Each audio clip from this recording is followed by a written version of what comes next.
अइले नीतीश चाचा। स्वागत बा सुशासन बाबू के।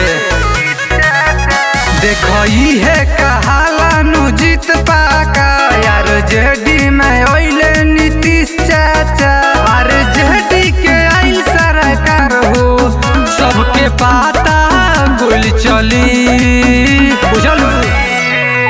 जीती गईले तेजस्वी भैया मच्छी खल बोली चारू ओर रंगाधारी और जडिया के चली।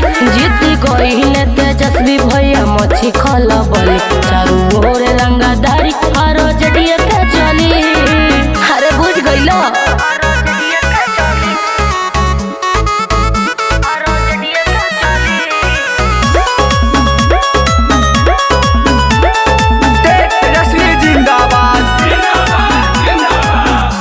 गिरी राजनीति आनंद राय हो जाके बेचो लोग पटना में चाय हो। हाँ तो सुने ना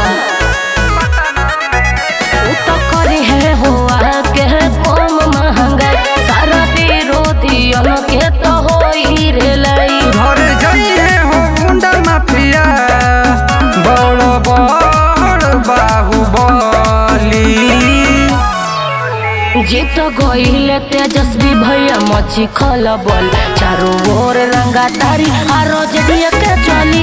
जीत गईले तेजस्वी भैया मच्छी खल बोल चारों ओर रंगाधारी आरो जडिया के चली।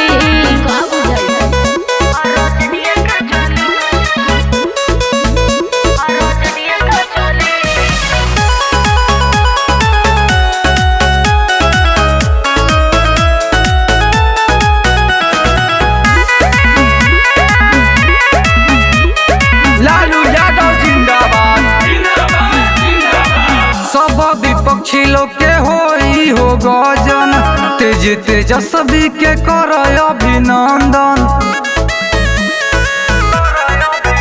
सनी विमल से भी बोले हैं राजत के जो देखो भाजपा के अंदर भइल बाटे भय। अब गुंजत में जाए कर हो पारा बगसर के गली। जीत गईले तेजस्वी भैया मच्छी खल बोले चारू ओर रंगाधारी और जडिया के चली।